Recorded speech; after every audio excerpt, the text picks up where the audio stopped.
here. Borders Art Tom Homan, who was sent in to replace Greg Bavino, tonight announcing he will draw down some federal forces, but insisting we are not surrendering. I'm staying till the problem's gone. I didn't come here looking for photo ops or headlines. I come here looking for solutions.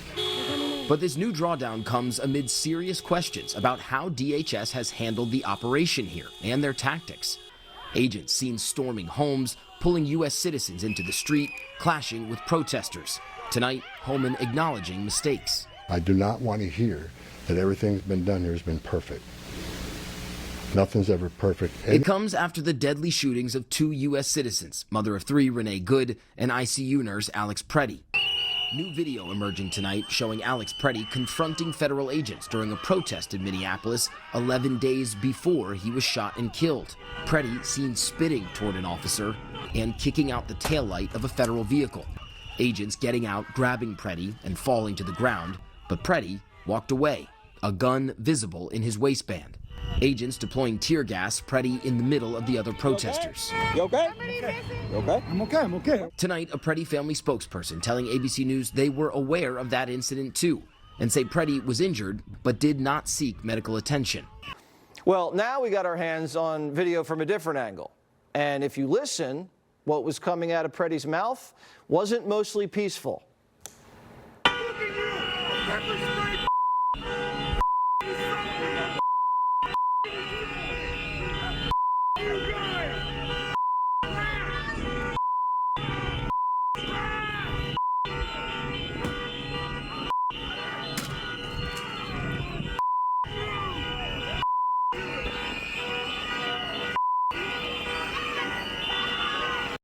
Yeah, he looks like a dangerous, hostile, unhinged male nurse with a loaded weapon who went back for more a week later.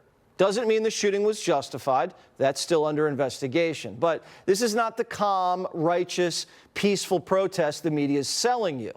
Screaming effing shoot me at officers isn't the kind of bedside manner you look for in a nurse. This is the real Alex Pretti, the one they don't want you to see. MSNBC is even showing airbrushed photos to make him look more chiseled. This time it was 37-year-old Alex Pretti, an ICU nurse who cared for veterans. Donald Trump and his cabinet, his administration, are demanding once again that you not believe your eyes and ears. Well, we looked into this because we didn't believe our eyes and ears. There's something a little off about this picture of Pretti. We tracked down the original. Look at that. You be the judge. He looks a little different on MSNBC. Tanner. They defined his jawline. They even fixed his teeth. The left AI'd a dead guy for posterity. Why would you do that if Mr. Nurse was Mr. Perfect? Why'd they give him a glow up? Because they know deep down he's not really a hero. He was a troubled dude who tempted fate. But the more masculine the martyr, the more inspiring the movement. They want to make you think Pretti was an athlete and fighting ICE is like America's pastime. And tonight, after that startling scene at a town hall, Representative Ilhan Omar sprayed with a substance from a syringe. Kristi Noem must resign. As she called for Secretary Kristi Noem to resign.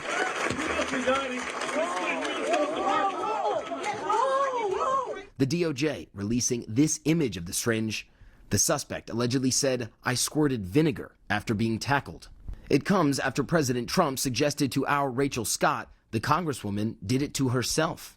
Tonight, we learned the Justice Department has filed a federal assault charge against the suspect. An insult to the Nazis. Do not compare ICE or Border Patrol agents to the Nazis. That's an unfair comparison. The Nazis were willing to show their faces. These people are bloodthirsty. If they take back the House, they're going to impeach the president and they're going to abolish ICE.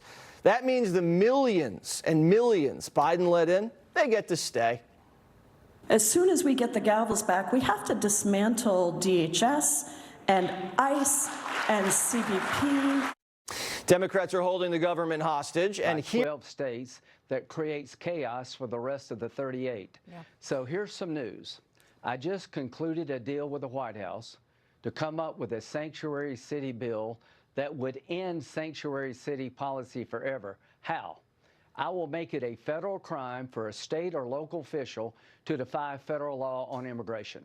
So going forward, if my bill passed, these mayors and these governors who defy federal law that have been on the books for 30 years could go to jail. If you want to change sanctuary city policy, you got to hold those accountable who ignore federal law. So to Hakeem Jeffries and all the liberals on your side of the aisle, the American people are with us. They want balance. They don't want chaos in the streets, but they want you to abandon policies that make America less safe.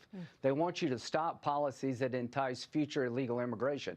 They want to stop the ripoffs that come from these sanctuary city states, and they want law and order back. As to the ICE agents, you have no First Amendment right to spit on a man or a woman.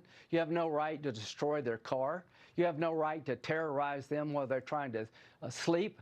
ICE will be looked at, and they should be. But I want to say this. To those men and women on the streets trying to protect us, God bless you.